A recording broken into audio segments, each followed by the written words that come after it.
Thank you for allowing me some time to give a presentation this afternoon. Today I'll be briefly touching on the learning theory, Constructivism. Here is a quick outline of what I will be covering today. I will start off with my personal beliefs in learning and teaching. We'll have a look at what Constructivism is, its strengths and limitations, Constructivism in the classroom, and then a quick summary.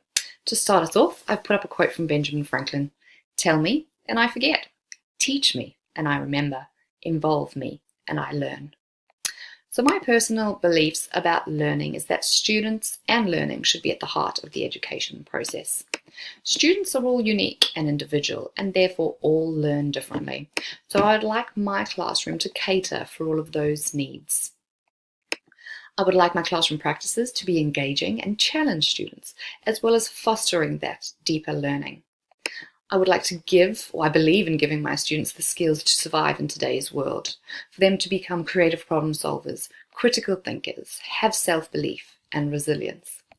And most importantly, I want learning to be an exciting journey for not only my students, for myself as an educator.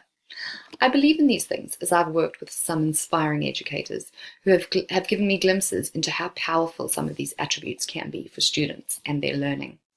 And then thinking back to my own schooling time, the moments that stand out are those challenged moments where you were doing experiments and projects or going on excursions when you were actively engaged in the learning. So you will see that a lot of my values and beliefs align with the Constructivism theory. So what is Constructivism? I'd like you to think about learning in your classroom. What does it look like? Would you say it's linked to the outcomes of your students' work on assessments and tests? Or do you think it's linked to your students' behaviour or even your teaching?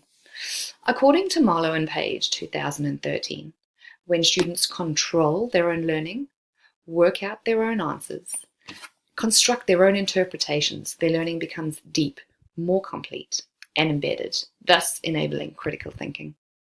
This is Constructivism, a student-centered approach.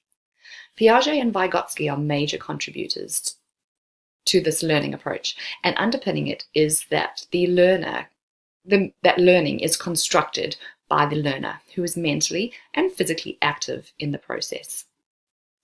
Whilst these two theorists share similar views on learning being constructed by the learner, Piaget has emphasis on the learner himself as an integral part. This is psychological constructivism, which focuses on how the individual constructs their knowledge throughout the learning process. Whereas social constructivism, Vygotsky's view, is that social interaction and experience play a vital role in the construction of the knowledge for the learner. So constructivism, in a nutshell, is students, by linking what they already know to new information given, they then construct new knowledge and understandings whilst engaging with their environment. And also important to note that social interactions with fellow learners and peers aid in constructing learning. Next, I'm going to have a look at the strengths and limitations of constructivism, and I have noted just a few.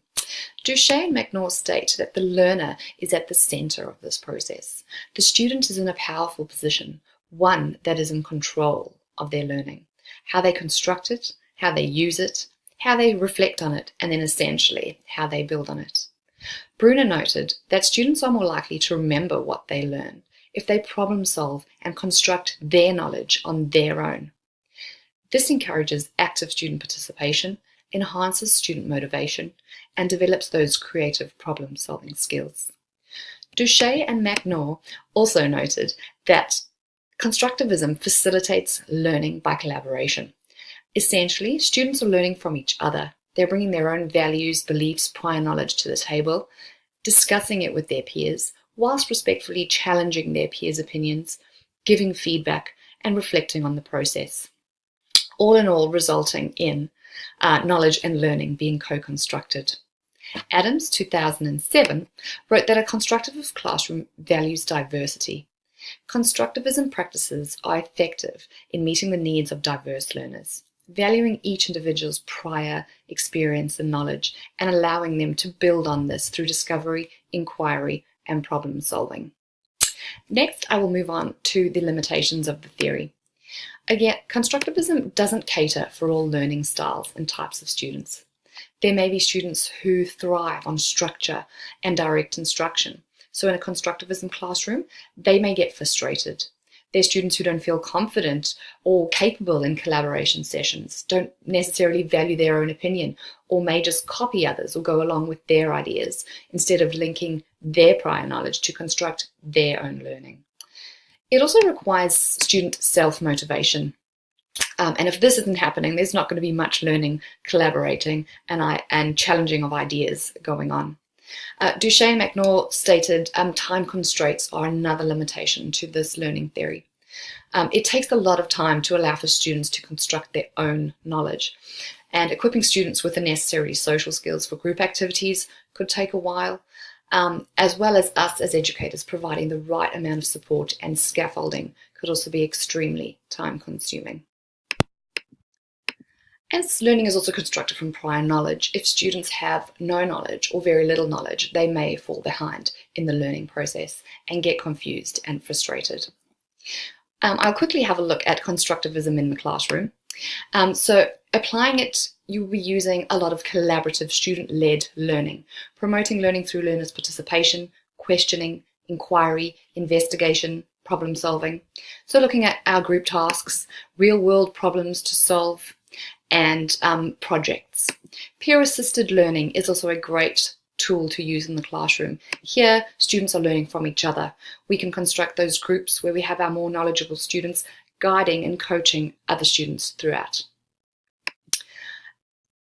And then finally, having a look at cognitive apprenticeships, so allowing for those student-teacher relationships that involve modeling, scaffolding, and monitoring. So in conclusion, while constructivism has its faults, in my opinion, it has a valuable place in the classroom. It promotes learning that's dynamic, flexible, and student-centered. It creates those 21st century learners. Constructivism also allows us as educators to be creative, to be risk takers. So again, I'll finish off with another quote, that when one teaches, two learn. Thank you for your time today.